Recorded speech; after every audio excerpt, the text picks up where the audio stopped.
వచ్చిన మీ అందరికీ మన ప్రభువుకి రక్షకుడైన యేసుక్రీస్తు పేట వందనాలండి. మరి ఈరోజు ఒక చక్కటి అంశం గురించి ఆలోచిద్దామండి.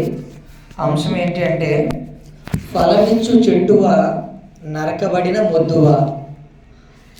ఫలమిచ్చు చెట్టువ నరకబడిన మొద్దువ. ఈరోజు మనం చక్కగా బ్రతుకుతున్నామనంటే, ఈరోజు దేవుడు ఏం చేస్తారంటే, అందమైన విశాలమైన ప్రకృతిని చేసి మనకు కావాల్సిన వాటన్నిటినీ కూడా పెట్టి ఆ తర్వాత దేవుడు మనలందరినీ కూడా చేయడం జరిగిందండి.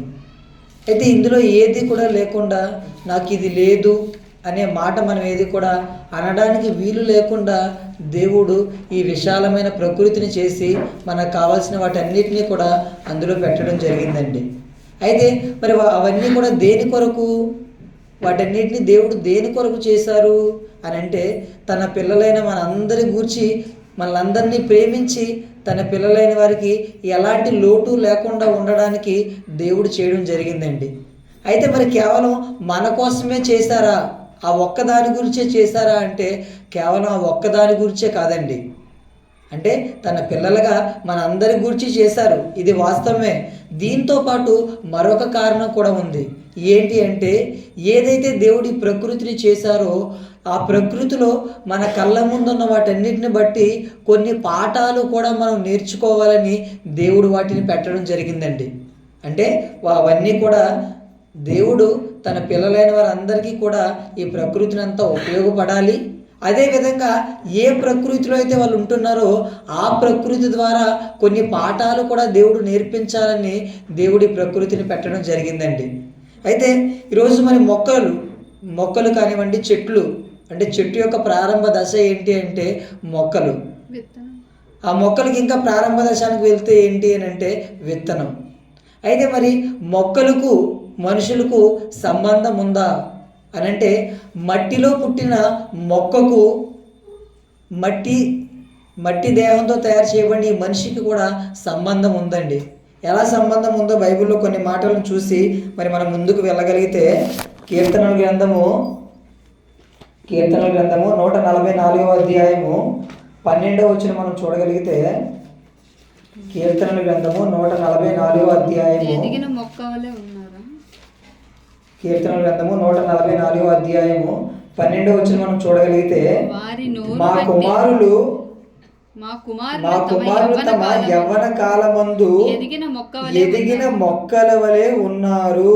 చూడండి, మా కుమారులు తమ యవ్వన కాలమందు ఎదిగిన మొక్కల వలె ఉన్నారు. ఇక్కడ కుమారులు ఎలా ఉన్నారట? మొక్కల వలె ఉన్నారు అని మొక్కలతో పోల్చి చెప్తున్నారు. అదేవిధంగా మరొక మంచి మాటను చూడగలిగితే, అదే కీర్తనల గ్రంథము 1వ అధ్యాయము 2-3 వచనాలు మనం చూడగలిగితే, యెహోవా ధర్మశాస్త్రమునందు ఆనందించుచు దీవారాత్రము దానిని ధ్యానించువాడు ధన్యుడు. అతడు నీటి కాలువల యోరను నాటబడినదై ఆకు వాడక తన కాలమందు ఫలమిచ్చు చెట్టు వలె నుండును. అతడు చేయనిదంతయు సఫలమగును. చూడండి, ఇక్కడ ఏంటంటే దేవుని యొక్క ధర్మశాస్త్రాన్ని ఏం చేయాలట? ఆనందించుచు దివారాత్రము ధ్యానించేవాడు ధన్యుడట. అంటే ఇక్కడ పిల్లలైన వారు ఎలా ఉండాలో దేవుడు చెబుతూ అది భక్తులైన వారు రాస్తున్నారు.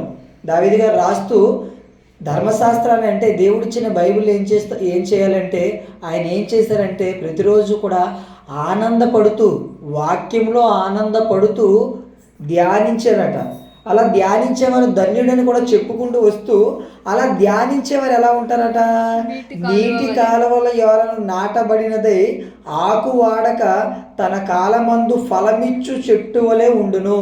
ఇక్కడ ఒక వ్యక్తి కోసం చెబుతూ మరలా దేని దగ్గర నుంచి పోలుస్తున్నారు అంటే, అలా ప్రతినిత్యము కూడా ఎవరైతే బైబిల్ విషయంలో ఆనందిస్తూ ఎవరైతే పరిశీలిస్తారో వాళ్ళు ఎలా ఉంటారు అని అంటే, ఒక నీటి వాగు పక్కన ఒక చెట్టు ఉందనుకోండి, అది ఎలా ఉంటుంది? పచ్చగా ఉంటుంది, చక్కగా మంచి ఫలాలు ఇస్తుంది. అలా ఉంటారు అని చెప్తున్నారు. అంటే ఇక్కడ కూడా ఈ సందర్భంలో కూడా మనిషికి అదేవిధంగా మొక్కలకు సంబంధం ఉన్నట్లుగా మనకు అర్థమవుతుంది.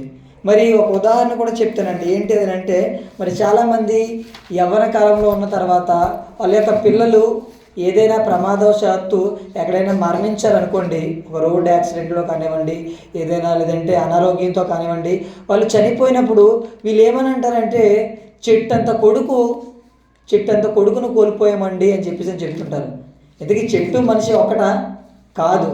అంటే చెట్టంత మనిషిని కోల్పోయాము అని చెప్పేసి చెప్తుంటారు. అది నిజమేనా అంటే, ఒక చెట్టు ఏ విధంగా అయితే ఫలాలు ఇవ్వడానికి వచ్చినప్పుడు కూలిపోతే అది ఏ విధంగా అయితే మనం బాధపడతామో, అదేవిధంగా వయసుకు వచ్చిన వాళ్ళు, యవ్వన కాలమందు ఉన్న వారంతా కూడా ఒకవేళ మరణిస్తే ఏమంటారంటే, చెట్టంత కొడుకును కోల్పోయామండి అని చెప్పేసి చెప్తుంటారండి. అదేవిధంగా మరి ఒక చెట్టుకి ప్రారంభం ఏంటి అంటే, ఒక చిన్న విత్తనం అండి. ఒక చిన్న విత్తనాన్ని తీసుకొని వెళ్ళి మట్టిలో పాతిన తర్వాత అది విత్తనంగా భూమిలో చచ్చిపోయి చిన్న మొక్కై, ఒక విత్తనాన్ని పాతితే విత్తనంగా అది మట్టిలో చచ్చిపోయి ఏమవుతుందంటే చిన్న మొక్కై, తర్వాత చిన్న మొలక వచ్చి తర్వాత చిన్న మొక్క అవుతుంది. మొక్క అయిన తర్వాత ఒక చెట్టు అవుతుంది. తర్వాత మహావృక్షంగా మారుతుంది. మారిన తర్వాత అనేక ఫలాలు ఇస్తుంది. అదేవిధంగా మనిషి యొక్క జీవితాన్ని గురించి కూడా మనం ఆలోచించగలిగితే, మనిషి యొక్క జీవితం కూడా ప్రారంభంలో ఏంటి అంటే, ఒక శుక్రకణం, ఒక అండం, ఈ రెండు కలయిక ద్వారా ఏం జరుగుతుంది అంటే, చిన్న బిడ్డగా ఏమవుతుంది అంటే, చిన్న పిల్లలుగా ఏమవుతారు, యవ్వన కాలంలోకి వస్తారు, తర్వాత పెద్దవారు అవుతారు, తర్వాత ముసలివాళ్ళు అవుతుంటారు. అంటే మనిషికి ఇగో చెట్టుకు, ఒక ఫలానికి కూడా ఏంటి, ఒక వృక్షానికి కూడా సంబంధం ఉన్నట్లుగా మనకి కనిపిస్తుందండి. అదేవిధంగా మరి ఆ చెట్టు ఏమవుతుంది అంటే, ఆ చెట్టు ఒకనొక కాలం వచ్చేసరికి ఏమవుతుందంటే మంచి చక్కగా ఫలాలు ఇస్తుందండి. మరి మనం ఏ చెట్టు వేసినా సరే దేనికోసం వేస్తాము అని అంటే, ఒక మంచి ఫలాలు వేయాలి. మరి కిందను చూస్తే ఒక మామిడి చెట్టు కానివ్వండి, ఇంకా ఎన్నో చెట్లు ఉన్నాయి. మరి అవి ఎందుకు వేశారు అని చెప్పేసి మనం అడిగితే ఎవరైనా చెప్పేది ఏంటంటే, ఇగో ఫలాలు కావాలి, దానికోసమే వేసామని చెప్పేసి చెప్తుంటారండి. అదేవిధంగా మరి ఇప్పుడు మనుషులుగా మనం కూడా ఫలించాలా? ఇప్పుడు మన కళ్ళ ముందు ఉన్న ఎన్నో చెట్లు ఫలిస్తున్నాయి, మరి మనం కూడా ఫలించాలా అంటే, ఒకసారి బైబిల్ మనం చూడగలిగితే యోహాను సువార్త 15వ అధ్యాయము 8వ వచనం. యోహాను సువార్త 15వ అధ్యాయము 8వ వచనం మనం చూడగలిగితే, మీరు బహుగా ఫలించుట వలన నా తండ్రి మహిమపరచబడును. చాలు. మీరు బహుగా ఫలించుట వలన నా తండ్రి మహిమపరచబడును. ఇక్కడ చెట్లు ఫలించడం అయితే మనందరికీ తెలుసు. చెట్లు ఫలించడం అంటే చక్కగా పువ్వులు కాసి తర్వాత పూత పూసి ఎన్నో ఫలాలు ఇవ్వడం మనకు తెలుసు. అది మామిడి చెట్టు కానివ్వండి, లేదంటే మునగ చెట్టు కానివ్వండి, ఇంకా ఏ చెట్టు అయినా సరే. అయితే మరి ఇక్కడ మనము ఫలించడం వల్ల తండ్రి ఏం చేస్తారట, మహిమపరచబడతారు. అంటే భూమి మీద మనుషులుగా మనం కూడా ఫలించాలా? మనం కూడా ఫలించాలా అంటే మరి దీని గురించి అందరూ ఏమనుకుంటున్నారు అని అంటే, మనుషులు ఫలించడం అంటే ఒక స్త్రీ ఒక పురుషుడు వివాహం చేసుకున్న తర్వాత వారి పిల్లలు కనడమే ఫలించడం అనుకుంటున్నారండి. కేవలం పిల్లలు కనడమే ఫలించడమా? పిల్లలు పుట్టడమే ఫలించడమా అంటే అది ప్రారంభంలో దేవుడు ఆదాములకు ఏం చెప్పారు? మీరు ఫలించండి, అభివృద్ధి చెందండి, విస్తరించండి, భూమిని నిండించండి అన్నారు. మరి అక్కడితో ఆగిపోయిందా అంటే అక్కడితో కాదు. మరి మనం కూడా ఫలించాలా? మనలో ఎలాంటి ఫలాలు ఉండాలి, ఫలాలు ఉండాలో ఒకసారి మనం చూడగలిగితే మత్తయి సువార్త 13వ అధ్యాయము. మత్తయి సువార్త ఇంతకీ ఎక్కడ ఫలించాలంటే దానికంటే ముందు ఏం జరుగుతుంది అని అంటే, మనం ఏం చేస్తాము? ఇప్పుడు ఒక చెట్టు వేద్దాం అనుకుంటున్నాం అనుకోండి, ఏం చేస్తాము? మన ఇంటి దగ్గర ఎక్కడైనా ఒక ఖాళీ స్థలం ఉంటే ఆ స్థలాన్ని శుభ్రం చేసి దాని చుట్టూ కూడా ఏది రాకుండా ఏర్పాటు చేసి ఏం చేస్తాము అంటే, ఒక మంచి నేలను చూసుకొని ఆ నేలలో ఏం చేస్తాము? విత్తనాలు అనేవి జల్లుతాం. అదేవిధంగా మరి మనం కూడా ఫలించాలి అంటే మరి మనం ఎక్కడ విత్తనాలు వేయాలి అనే విషయాన్ని మనం చూద్దామండి. మత్తయి సువార్త 13వ అధ్యాయము 19వ వచనం. విత్తువాని గూర్చిన మత్తయి సువార్త 13వ అధ్యాయము 19వ వచనం. ఎవడైనను రాజ్యమును గూర్చి వాక్యము వినియు గ్రహింపక ఉండగా దుష్టుడు వచ్చి వాని హృదయములో విత్తబడిన దానిని ఎత్తుకొని పోవును. చాలండి. చూడండి, ఇంతకీ మరి మనం ఫలించాలి అని అంటే, ఒక విత్తనం ఫలించాలి అంటే ఒక మంచి నేలను ఆ విత్తనాన్ని తీసుకొని వెళ్ళి మనం ఏం చేయాలి అంటే నాటాలి. ఒక విత్తనాన్ని తీసుకొని వెళ్ళి రోడ్డు మీద వేసాం అనుకోండి, అది ఎన్ని సంవత్సరాలైనా మొలక రాదు, మొక్క కాదు, ఏది కూడా రాదు. ఆ విత్తనం కూడా తర్వాత ఉండదు. అంటే ఒక విత్తనం అనేది ఒక మొక్క కింద మారాలి, ఒక చెట్టుగా మారాలి, ఒక మహావృక్షంగా రావాలి, అనేక ఫలాలు ఇవ్వాలి అని అంటే ఒక మంచి నేలను దాన్ని ఏం చేయాలి, విత్తాలి. ఇప్పుడు మనుషులుగా మనమంతా కూడా ఫలించాలని మన పరలోకపు తండ్రి కోరుకుంటున్నారు. అయితే మరి ఫలించాలంటే ఇంతకీ విత్తనాలు ఎక్కడ పడాలి అని అంటే, దుష్టుడు వచ్చి వాని హృదయములో విత్తబడిన దాన్ని ఎత్తుకొని పోవునంటే, మనుషులుగా మనము ఫలించాలి అంటే ఈ విత్తనాలు ఎక్కడ పడాలి అంటే మనుషుల యొక్క హృదయాలలో పడాలి. మనుషుల యొక్క హృదయం అనే నేలలో దేవుని యొక్క వాక్యం అనే విత్తనాలు పడితే వాళ్ళలో ఏమవుతుంది అంటే వాళ్ళలో ఫలాలు అనేవి కనిపిస్తాయి. మనిషి హృదయం అనే నేలలో దేవుని వాక్యం అనే విత్తనాలు నాటితే అందులోంచి ఏమొస్తాయి అని అంటే ఫలాలు అనేవి వస్తాయి. ఇంతకీ మనలో ఎలాంటి ఫలాలు రావాలి? ఒక టమాటా చెట్టు వేసాం అనుకోండి, మనకు తెలుసు ఎలాంటి ఫలాలు వస్తాయి, టమాటా పళ్ళే వస్తాయి, అవును కదా. ఒక మామిడి చెట్టుని కనుక మనం నాటామనుకోండి, ఏమొస్తాయి, మామిడి పళ్ళే వస్తాయి. మరి మనుషులుగా మనమంతా ఫలించాలని దేవుడు కోరుకుంటున్నారంటే ఎలాంటి ఫలాలు రావాలని దేవుడు కోరుకుంటున్నారు, ఎలాంటి ఫలాలు రావాలి మన నుంచి అని ఆయన ఆశపడుతున్నారో ఒక్కసారి బైబిల్ నుంచి మనం చూడగలిగితే, వాక్య పఠనం చేసుకున్న మాటను మరలా చూద్దామండి. అపోస్తులైన పౌలు గారు గలతీయులకు రాసిన పత్రిక 5వ అధ్యాయము 22వ వచనం. అపోస్తులైన పౌలు గారు గలతీయులకు రాసిన పత్రిక 5వ అధ్యాయము 22వ వచనం చదవండి. అయితే ఆత్మఫలమనగా ప్రేమ, సంతోషము, సమాధానము, దీర్ఘశాంతము, దయాలత్వము, మంచితనము, విశ్వాసము, సాత్వికము, ఆశా నిగ్రహము. చూడండి, గలతీ పత్రిక 5వ అధ్యాయం 22వ వచనం. అయితే ఆత్మఫలం ఏమనగా అంటే మనిషి అనగానే కేవలం ఈ శరీరం కాదండి. మనిషి అనగానే శరీరం ప్లస్ ఆత్మ. అలాగే ఈ ఆత్మే జీవింప చేయుచున్నది అని అంటే ఎల్లప్పుడూ ఉండేది ఏంటి అంటే ఈ ఆత్మ మాత్రమే. మనం చనిపోయిన తర్వాత ఈ శరీరం ఎవరికైనా అవసరమా అండి? ఎవరికి కూడా అవసరం లేదు. ఎప్పుడైతే మనం కన్ను మూస్తామో మన కుటుంబ సభ్యులు ఏమంటారంటే త్వరగా తీసుకొని వెళ్ళి పూడ్చేయండి అంటారు తప్ప ఎవరు కూడా ఇంట్లో ఉంచుకోవడానికి ఇష్టపడరండి. అయితే ఇందులో ప్రాముఖ్యమైనది ఏంటి? ఆత్మ.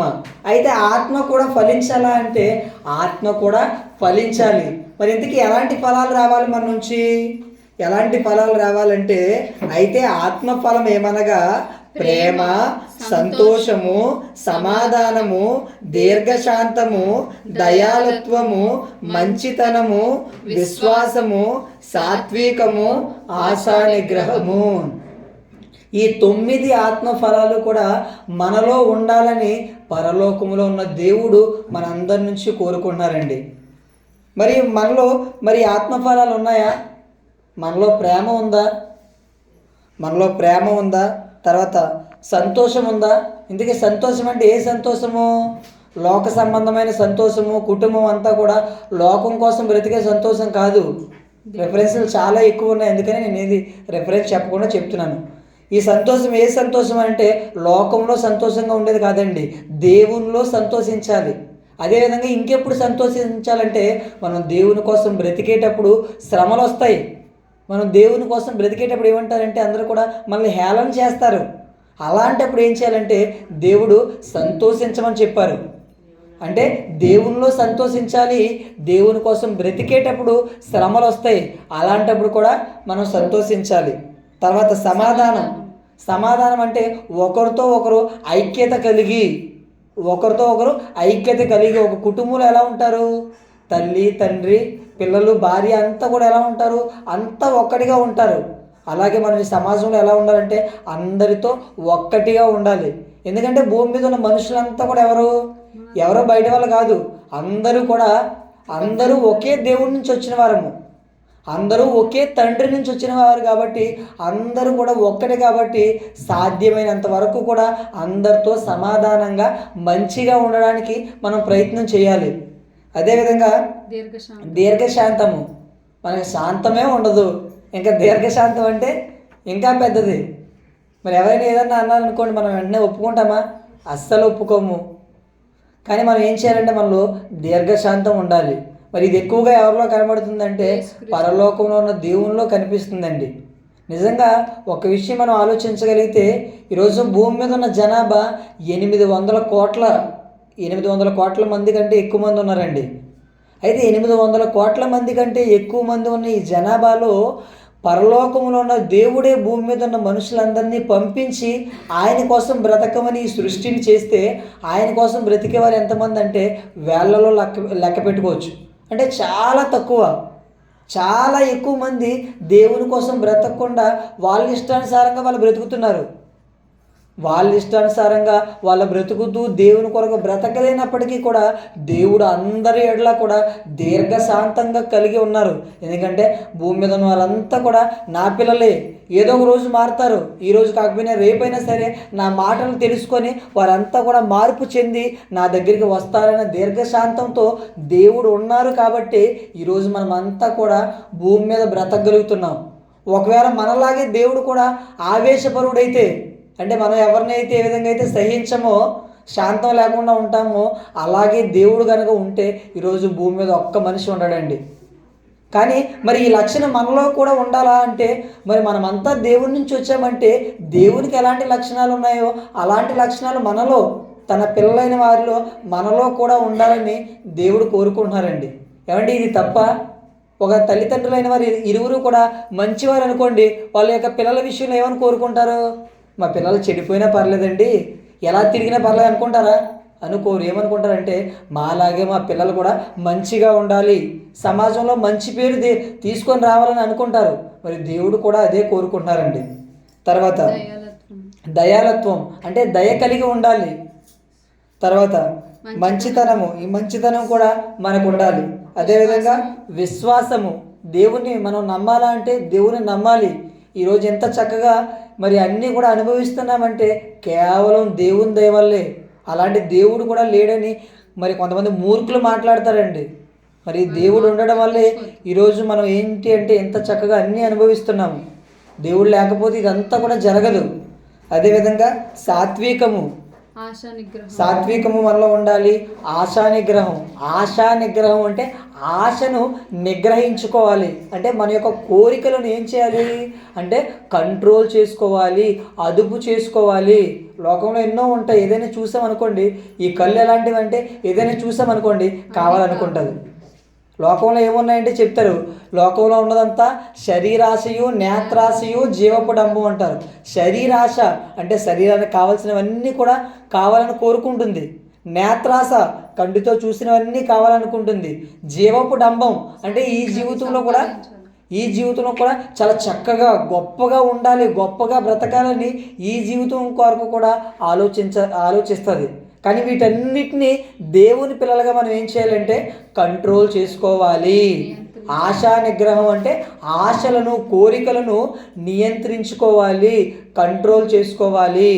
మరి ఇవన్నీ కూడా మనలో ఉండాలంటే ఇవన్నీ కూడా మనలో ఉండాలండి. అందులో మొదటిది మరి ప్రేమ. మరి ప్రేమ గురించి మనం ఆలోచించగలిగితే మరి మనకి ప్రేమ కలిగి ఉండాలంటే ప్రేమ కలిగి ఉండాలండి. ఇది చాలా ప్రాముఖ్యమైనది.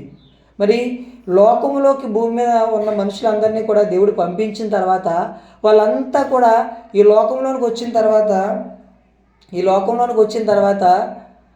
వాళ్ళు ఏ పని కోసమైతే వచ్చారో, ఏ పని మీద అయితే వచ్చారో ఆ విషయాన్ని మర్చిపోయి బ్రతికి అందరూ కూడా పరిశుద్ధులుగా పంపించిన వారంతా కూడా పాపులుగా మారిపోయినప్పుడు పరలోకంలో ఉన్న దేవుడు చేసిన ఒక గొప్ప కార్యక్రమం ఏంటో తెలుసా? తన కుమారుడైన యేసుక్రీస్తు వారిని పంపించి తన జ్యేష్ఠ కుమారుడిని పంపించి అందరి కొరకు కూడా సిలువ, భయంకరమైన సిలువ శిక్షకు యేసుక్రీస్తు వారిని అప్పగించడం జరిగిందండి. అంటే యేసుక్రీస్తు వారిని పంపించడం జరిగింది. అందులో మరి ఏం కనిపిస్తుంది అంటే మనలందరినీ ప్రేమించి తాను ప్రేమించిన జ్యేష్ఠ కుమారుడిని భూమి మీదకి పంపించారండి. అందులో ఏం కనిపిస్తుంది అంటే ప్రేమ కనిపిస్తుంది.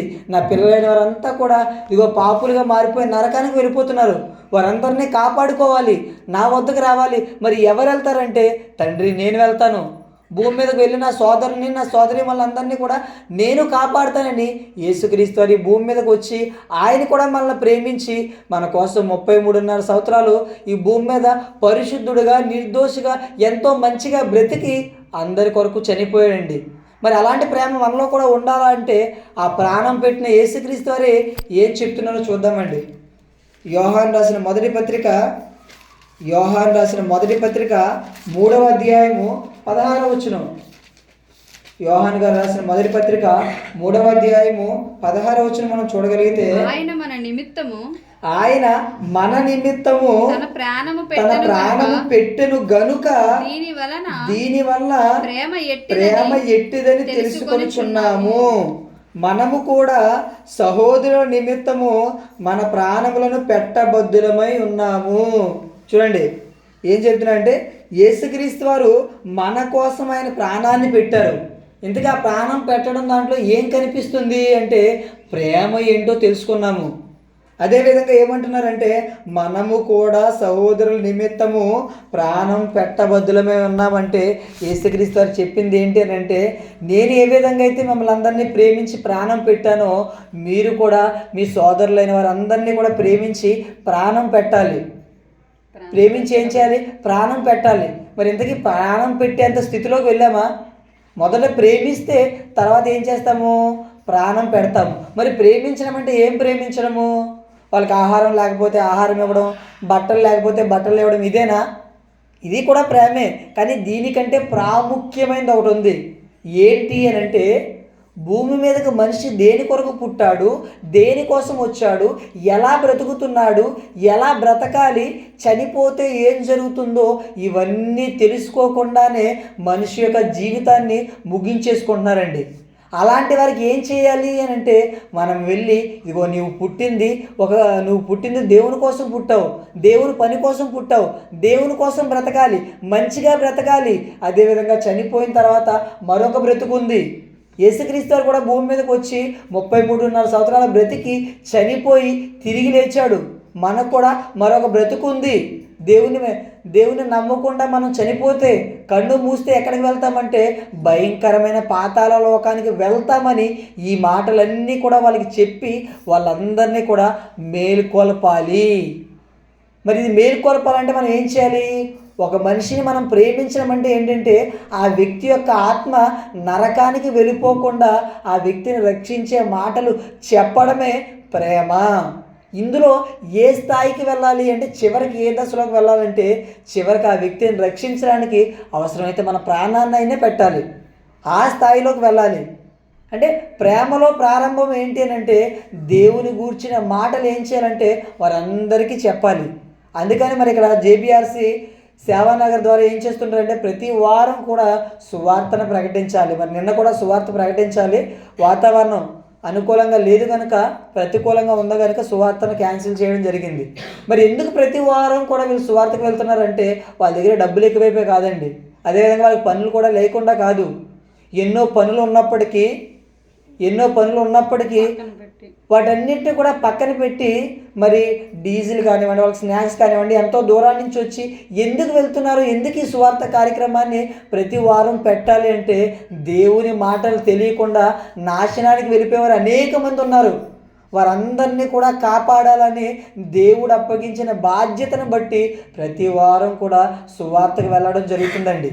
అలా సువార్తకు వెళ్ళి మనం వాక్యం చెప్తే కొంతమంది అయినా సరే ఆ మాటలు విని మారితే దేవుని దగ్గరికి వస్తారు. అంటే మరి ఇవన్నీ కూడా ఇవన్నీ కూడా ఏంటంటే, ఈ ప్రేమ కానివ్వండి, సంతోషం, ఇవన్నీ కూడా మనలో ఉండాలి, మనలో ఇవన్నీ కూడా ఫలించాలని దేవుడు కోరుకుంటున్నారండి. మరి భక్తులైన వారిలో మనం చూసామనుకోండి, భక్తులైన వారిలో ఇవన్నీ కూడా ఉన్నాయా అంటే, ఒక నోవా గారిలో చూసామనుకోండి, నీతి, అనే ఫలం ఉంది. అబ్రహాం గారిలో చూస్తే విశ్వాసము, మోసే గారిలో చూస్తే సాత్వికము, యోబు గారిలో చూస్తే సహనము. వీరందరిలో కూడా ఎన్నో ఫలాలు ఉన్నాయి.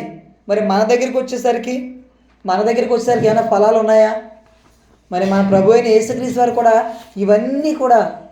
యేసుక్రీస్తు వారిలో కూడా ఇవన్నీ ఫలాలతో నిండుకున్న వారే యేసుక్రీస్తు వారండి. ఇవన్నీ ఫలాలు యేసుక్రీస్తు వారిలో ఉన్నాయంటే ఇవన్నీ ఫలాలు యేసుక్రీస్తు వారిలో ఉన్నాయండి. మరి ఇప్పుడు అన్ని ఫలాలు యేసుక్రీస్తు వారిలో ఉన్నాయి, భక్తులైన వారిలో ఉన్నాయి. మరి మనలో లేకపోతే ఏం జరుగుతుంది? మనలో లేకపోతే ఏం జరుగుతుందో మనం చూడగలిగితే మత్తయి సువార్త 3వ అధ్యాయము 10వ వచనం మనం చూడగలిగితే, మత్తయి సువార్త 3వ అధ్యాయము 10వ వచనం మనం చూడగలిగితే, ఇప్పుడే గొడ్డలి చెట్ల వేరున ఉంచబడి ఉన్నది గనుక మంచి ఫలము ఫలింపని ప్రతి చెట్టును నరకబడి అగ్నిలో వేయబడును. చూడండి, ఇప్పుడు భూమి మీదకి పంపించిన పరలోకంలో ఉన్న దేవుడు మనుషులందరినీ భూమి మీదకి పంపించి మీరు ఆత్మఫలాలు మీలో ఫలించాలని దేవుడు చెప్పారు.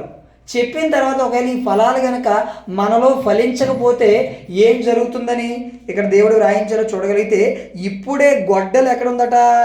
చెట్లు వేరును ఉంచబడిందట. మంచి ఫలములను ఫలింపని ప్రతి చెట్టును నరకబడి అగ్నిలో వేయబడును. ఇప్పుడు ఏం చేశారట? దేవుడు గొడ్డలు ఎక్కడ పెట్టారట? చెట్లు వేరును పెట్టారట.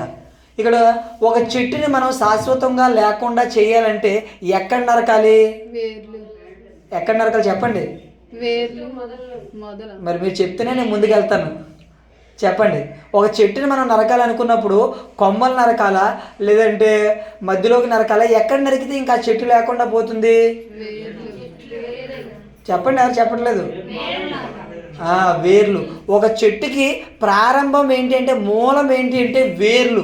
ఆ వేర్లే కనుక నరికేసాం అనుకోండి, ఆ చెట్టు తర్వాత అస్సలు ఇంకా మొలవడం ఉండదు. అదే మనం మధ్యలో ఎక్కడ నరికేసిన ఏమవుతుంది అంటే మరలా చిగురించేస్తుంది. అవునా కదా?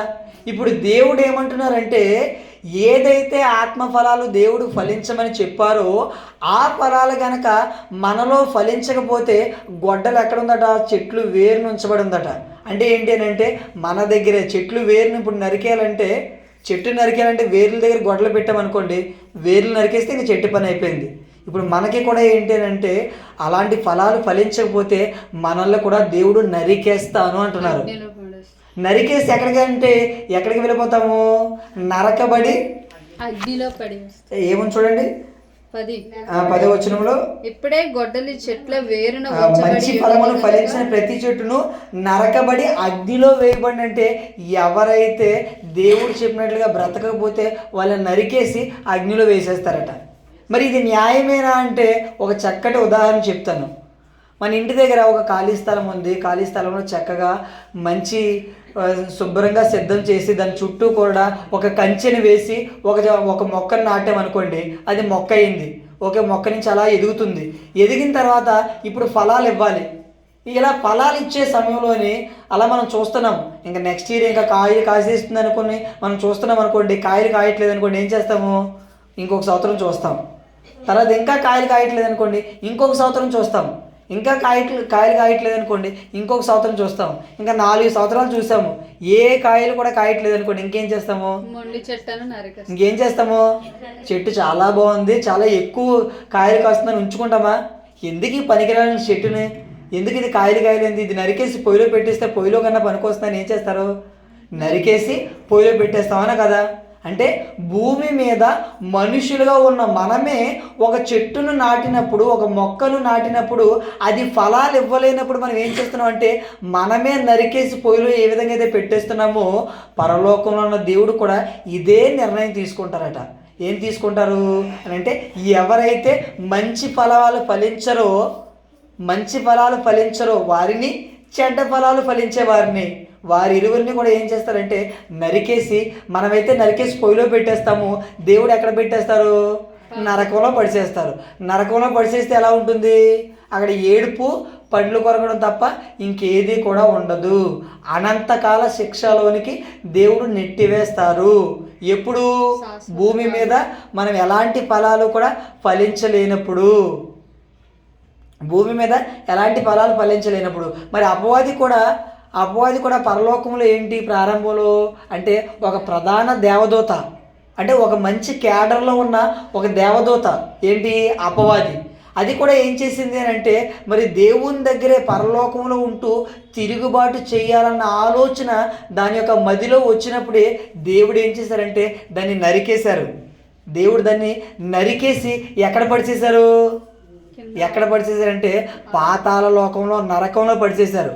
అంటే ఎందుకు దాన్ని పడిచేశారంటే అది కూడా మంచి ఫలాలు ఇచ్చేది కాదు, చెడ్డ ఫలాలు ఇచ్చేది కాబట్టి దాన్ని నరికేసి నరకంలో పడిచేయడం అనేది జరిగింది. అంటే వీటన్నిటి ద్వారా మనకి ఏమర్థమవుతుంది అంటే భూమి మీద మనుషులుగా మనమే కొన్ని ఫలాలు ఇవ్వాలని చెప్పేసి కొన్ని మొక్కలు నాటినప్పుడు అవి చెట్లుగా మారిన తర్వాత ఎలాంటి ఫలాలు ఇవ్వలేనప్పుడు మనమే ఏ విధంగా అయితే నరికేసి పడేస్తున్నామో దేవుడు కూడా భూమి మీద ఉన్న మనుషులందరిలోంచి కూడా మంచి ఫలాలు రావాలని భూమి మీదకి పంపిస్తే మనలో మంచి ఫలాలు రాలేనప్పుడు దేవుడు కూడా మనలాంటి నిర్ణయం తీసుకొని నరికేసి నరకంలో పడివేయాలనుకుంటున్నారండి. మరి ఇది న్యాయమా అన్యాయమా? చెప్పండి. న్యాయమా అన్యాయమా? న్యాయమే. ఎందుకంటే పనికిరాలని మనుషులుగా మనమే ఉంచుకోలేనప్పుడు దేవునికి ఎందుకు? పోనీ అలాగే మన ఇంట్లో చూడండి, ఏదైనా ఒక వస్తువు పనికిరానిది ఉందనుకోండి, ఉంచుకుంటామా లేదంటే పాత బఠానీలకు వేసేస్తామా? బఠానీలకు వేసేస్తాం. అదే ఏదైతే పాత సామాన్లు ఉన్నాడో వాడికి పడిచేస్తాం. ఎందుకు? దానివల్ల ఏ ఉపయోగం లేదని దేవుడు కూడా ఏం చేసేస్తారంటే మరి పాతాళ లోకంలో ఫలాలు లేనప్పుడు పాతాళ లోకంలో పడివేస్తారు. ఓకే అండి, మరి ఇక్కడ వరకు ఓకే అనుకుంటే మరి చివరిగా ఏంటి అంటే భూమి మీదకి పంపించిన మనుషులంతా కూడా ఫలాలు ఫలించాలి, ఆత్మ ఫలాలు ఫలించాలని దేవుడు భూమి మీదకి పంపిస్తే మరి ఈరోజు భూమి మీద ఉన్న వారంతా కూడా ఆత్మ ఫలాలు అందరిలో కూడా ఉన్నాయా లేదు? చెప్పండి. ఉన్నాయా? చెప్పండి. ఇప్పుడు చెప్పుకున్న ఫలాలు ప్రేమ, సంతోషం, సమాధానం, నశించిపోయే వారందరినీ కాపాడాలి, ఈ ఫలాలన్నీ మనలో ఉన్నాయా? చెప్పండి. లేవు. మరి లేకపోయినా మనం బ్రతుకుతున్నాము. ఎందుకు బ్రతుకుతున్నాము? మనలో ప్రేమ ఉండదు, సమాధానం ఉండదు, సంతోషం ఉండదు, దీర్ఘశాంతం ఉండదు, దయాలత్వం ఉండదు, విశ్వాసం ఉండదు, సాత్వికం ఉండదు, మంచితనం ఉండదు, ఆశా నిగ్రహం ఏది ఉండదు. అయినప్పటికీ మనం బ్రతుకుతున్నాం. మరి ఇంతకీ ఈ ఆత్మఫలాలన్నీ కూడా దేవుడు కోరుకున్న ఆత్మఫలాలన్నీ కూడా మనలో లేనప్పటికీ మనం ఎందుకు బ్రతుకుతున్నామో ఒక మంచి సందర్భాన్ని చూసి ముగించుకుందాం. లూకాసు వార్త 13వ అధ్యాయము,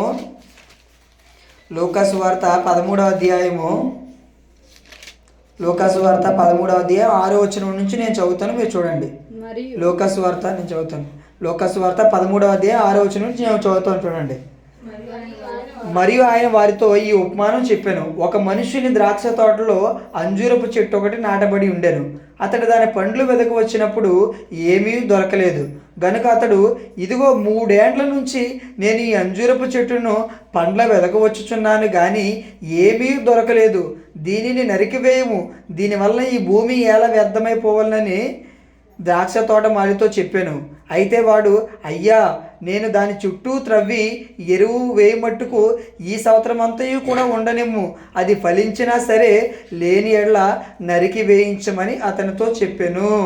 యేసుక్రీస్తులో ఒక ఉపమానం చెప్తున్నారు. ఏంటి ఆ ఉపమానం అంటే ఏంటంటే ఒక మనుషుడు ఏం చేశాడట, ద్రాక్ష తోటలో ఏంటంటే ఒక అంజూరపు చెట్టు ఒకటి నాటాడట. నాటిన తర్వాత ఏమైందట అంటే అది ఎప్పుడైతే పండ్లు కాయాలో ఆ పండ్ల సీజన్ వచ్చినప్పుడు చూస్తే అది ఏ పండ్లు కూడా లేవట. ఏ పండ్లు లేకపోతే మరి యజమాని ఏమంటున్నాడట, ఎందుకు దాన్ని వేసావు కదా 3 సంవత్సరాలు అవుతుంది, ఎలాంటి పళ్ళు లేవు, ఎందుకు నరికే అని చెప్తే ఆ తోటమాల ఏమని చెప్తున్నాడట, అయ్యా ఒక్క సంవత్సరం నాకు అవకాశం ఇవ్వండి, టైం ఇవ్వండి. ఏం చేస్తానంటే దాని చుట్టూ కూడా మరలా శుభ్రం చేస్తాను, దానికి కావాల్సిన ఎరువు వేస్తాను, అన్నీ కూడా వేస్తాను. ఈ 1 సంవత్సరం చూస్తాను. ఆ చూసిన తర్వాత ఆ 1 సంవత్సరంలో కూడా అది ఎలాంటి ఫలాలు ఇవ్వకపోతే అప్పుడు నరికేస్తాను అన్నమాట. ఇంతకీ ఏంటి ఇది దేనికోసం అంటే ఇక్కడ చెట్టు కోసం కాదు. ఈ ఉపమాన భావం ఏంటి అంటే అక్కడ ఆ యజమాని ఎవరు అంటే పరలోకంలో ఉన్న దేవుడు.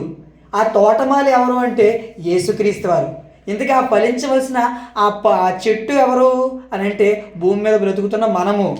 అంటే భూమి మీద బ్రతుకుతున్న మనము దేవుని కొరకు ఎలాంటి ఫలాలు ఇవ్వకుండా మన యొక్క కాలాన్ని గడిపే కొద్దీ దేవుడు ఏమంటున్నాడంటే ఎందుకు ఈ పనికిరాని అంతా తీసే నరకంలో వేసే అని చెబితే యేసుక్రీస్తారు మధ్యలో అడ్డుపడిపోయి, తండ్రి ఈ ఒక్క సంవత్సరం ఇవ్వండి, మారతారేమో, నీ మాటలు వింటారేమో, ఇప్పుడైనా నీ కోసం పనులు చేస్తారేమో, అవకాశం ఇవ్వండి తండ్రి అని భూమి మీద ఉన్న మనుషులందరి విషయంలో కూడా ఆయన మధ్యవర్తిగా ఉండి ఏం చేస్తానంటే, తండ్రి ప్లీజ్ తండ్రి ఈ ఒక్క సంవత్సరం అవకాశం ఇవ్వండి, మారతారేమో చూద్దాం, మీ మాటలు వింటారేమో, మార్పు చెందుతారేమో, అనేక ప్రాంతాలకు వెళ్ళి వాక్యం చెప్తారేమో, అనేక మందిని మీ వద్దకు నడిపిస్తారేమో, ఈ ఒక్క సంవత్సరం అవకాశం ఇవ్వండి తండ్రి అని యేసుక్రీస్తు వారు మన విషయంలో విజ్ఞాపన చేస్తున్నారు. అందుకని మనం ఇంకా బ్రతుకున్నాము. ఆ విజ్ఞాపన కనుక లేదనుకోండి మనం అంతా కూడా మరి ప్రారంభంలో చెప్పుకున్నట్లుగా ఎప్పుడో అందరం నరకానికి వెళ్ళిపోదాం. అంటే ఇంతవరకు మనం బ్రతికి ఉన్నామంటే మన కోసం ప్రాణం పెట్టిన యేసుక్రీస్తు వారు మన విషయంలో రిక్వెస్ట్ చేస్తున్నారు, తండ్రి ప్లీజ్. చూడండి మరి చాలామంది ఇంట్లో తల్లిదండ్రులైన వారు పిల్లలు కొట్టేస్తున్నారు అనుకోండి, మధ్యలో ఎవరో ఒకరు వెళ్ళి, లేదంటే వాళ్ళ మామయ్య కానివ్వండి, ఎవరో ఒకరు బంధువులు వచ్చి ఒక్కసారి నా ముఖం చూసి ఒక్కసారి వదిలే అని చెప్పేసి ఏం చేస్తూ ఉంటారు, అడ్డుపడుతుంటారు. అలాగే మనందరి విషయంలో కూడా భూమి మీదకి వచ్చిన మనమంతా కూడా ఫలాలు ఫలించకుండా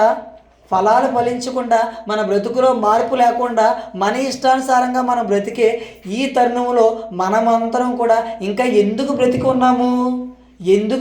ఉన్నాము అని అంటే మనలో మార్పుగా రావాలని, మనమంతా మారాలని, దేవుని మాటలు తెలుసుకోవాలని, మన బ్రతుకుల్లో దేవుని కోసం అనేక ఫలాలు ఫలించాలన్న ఉద్దేశంతో యేసుక్రీస్తు వారి మధ్యవర్తిగా అడ్డుపడుతూ, తండ్రి ప్లీజ్ ఈ ఒక్క సంవత్సరం ఇవ్వండి, పోనీ 2 సంవత్సరాలు ఇవ్వండి, ఈ 3 సంవత్సరాలు ఇవ్వండి, మారతారేమో, మీకోసం పనిచేస్తారేమో అని చెప్పేసి ఆయన మన విషయంలో విజ్ఞాపన చేస్తున్నారు. కాబట్టి మనం ఇంకా బ్రతుకుతున్నామండి.